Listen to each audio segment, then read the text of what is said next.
Vivek Paul is Head of Portfolio Research at BlackRock Investment Institute. Vivek, good to have you with us here. Thank you for joining us. You know, the question that a lot of people are asking is maybe the price damage. And I think the point also is that India and the US have been really tightly correlated for about 2-3 years now before this leg of correction started. So now many are wondering whether, the correction in India has been meaningful, especially at a stock level. In the US, are we just at the beginning of a pullback, a correction?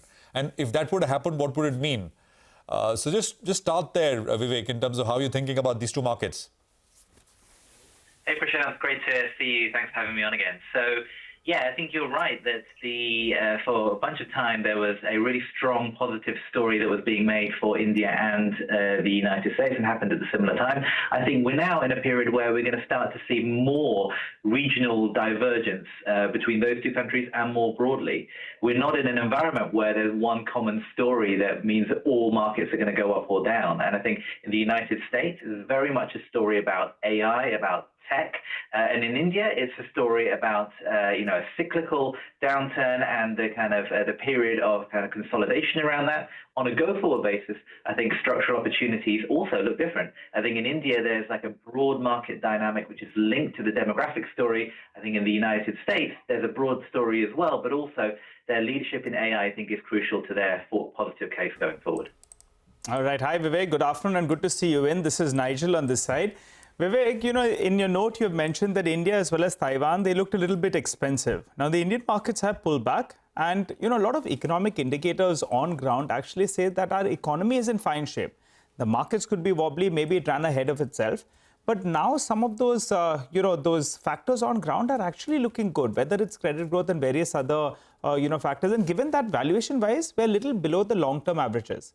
Do you think the Indian markets have corrected enough? Because I'm looking at your top markets that you like. I think you like the Japanese market. China, you had preference out there as well. Is it time to look at India now? Hey, Nigel. So I agree. So if I look at the long-run asset allocation recommendations that we make, so if you are holding an allocation for the next 5 to 10 years, India would actually be one of our top picks. So on a sort of structural basis, we're telling a story of leaning into India, especially given the correction we've seen. Now, I think what you're referring to is our shorter horizon views of maybe sort of 3-6 months, where actually there continues to be uncertainty. It's linked to tariffs. It's linked to a bunch of other cyclical domestic factors. And I think that's why, as of right now, in the very near term, maybe there are other areas where we kind of lean into more. But if you had a 5 to 10 year horizon, India would indeed be one of those areas we'd hold above benchmark. So what would be the things that would have to change for you to change your short-term horizon for India as well? Do we have to fall more, or do you have to look at some more high-frequency data? Or maybe China has to fall in a little more trouble than what India is in right now? I think it's a relative story, exactly to the point you made. So I think, we've been overweight on a near run China for a little period of time. We see there being opportunities, particularly with the DeepSeek news around the tech industry there in particular. So this is a relative story as much as it is an absolute story. Valuations for us actually don't look particularly stretched on long run measures for India. They're stretched relative to comparatively recent history, but if you assume interest rates in the future look different to how they have in the past, we don't actually find them that expensive. So it's more to do with certainty and relative value opportunities elsewhere. In terms of certainty, it's hard to see how we will get certainty around some, for instance, key cyclical dynamics around things like tariffs in the very near run, which is why for the period of time now, it's not really something that we're looking at. If there was to be a major correction that we thought was mispriced, of course, we would look there. But I think for us, it's more of a story whereby once we get that certainty over near run dynamics, that's when we lean in. Would tariffs matter so much for India? Because, a large part of our economy is domestic focused. A large part of our economy is, consumption oriented as against export oriented. Would tariffs impact just those specific sectors, or would it impact the market on the whole? Well, it's a great point because I think it depends not just on the direct situation with India, but also it depends upon more broadly the global dynamic too. And anytime we're talking about this, there's a lot of uncertainty that we've got to consider, right? So uncertainty around the levels, uncertainty around the pass-through mechanisms. So yes, I think that's a factor to consider. But again, we take a step back. There is uncertainty at a macro level more broadly. There is policy uncertainty when it comes to the path of inflation, which existed before the last few months and will continue to exist into the future. That has an impact on the relative strength of the US dollar as well as some of the other dynamics we're talking about. So I think there are structural dynamics that tariffs play into, but it's not just a tariff story.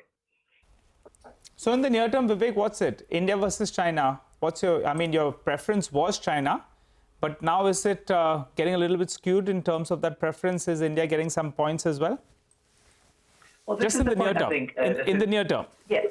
In the near term, I think in the near term, it continues to be a story for us where we lean into China now. I think if you think about the drivers of that, the technology story, the broadening out of the technology story, that is something that continues to favor China. So on a relative basis, we think we've continued to be there for now. But exactly to the point that we've talked about earlier, when we start getting clarity around some of those uncertainties on the Indian picture, and if we have this continued bull market run in China, then the relative valuation story becomes a little bit different. So for us right now, on the relative basis, there's still room to run in the current positioning that we have.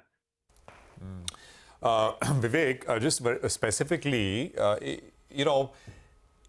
do you think the top is in for US Magnificent Seven? Okay, so it's been an exceptional run, and it has. Yeah, sorry, go on. I'm sorry, Prashant. Sorry to interrupt. So, look, I think it all depends upon what you believe in the future, right? On any historical measure, you're right to highlight the fact that those stocks are expensive relative to history. But relative to history, I think, is a crucial point. If you start to take out, for instance, past earnings and think about what future earnings could be, yeah, you need to see something in the future that is unlikely relative to history, but it's not unprecedented. You need to see something that might be in the course of the top 10% relative earnings path in the future to justify current CAPE levels. But if you believe, like we do, that we're in an environment of structural transformation and AI is going to be as important when we look back as previous industrial revolutions, well, maybe that can indeed occur. So undoubtedly, it's the case that relative to past measures, it's expensive. But I don't think that automatically means that you should not be holding them. And we would continue to hold those large stocks as of now. You'd continue to hold those large stocks as of now. Point taken. It'll take a brave person, right, to sometimes, I think if you go back and look at the example of 99, 2000, even people who eventually turned right, were wrong for a long time, and stocks ran up. You think we are in that kind of a moment, the final hurrah in that sense, Vivek, or you don't think so? This is okay, and it's durable, perhaps a little slower, but basically we're headed higher in that space. I think we're headed higher, and I think the reason is that we're still to see, if you like, only the start of the potential impacts of AI globally. Right? We're still scratching the surface in terms of the adoption that could occur. We're still scratching the surface in terms of the productivity benefits that could occur. Now, I'm not saying that there's no chance of a correction in the near run. That always exists, and that exists perhaps even more so in an environment of macro uncertainty that we're seeing. And you're right to point out the big valuation upswing. But I think, whether or not the current companies are all the winners of the future, I'm not sure. But I do believe that the US has some of those companies that are best placed to take advantage of the structural transformations that we're seeing. So look, to summarize, yes, you're right to point out that it's expensive relative to the past. And it would indeed take a brave man or woman to kind of call the top. I'm not doing that, not because I don't want to be brave, but because I genuinely believe that this is an AI revolution that we're still scratching the surface of.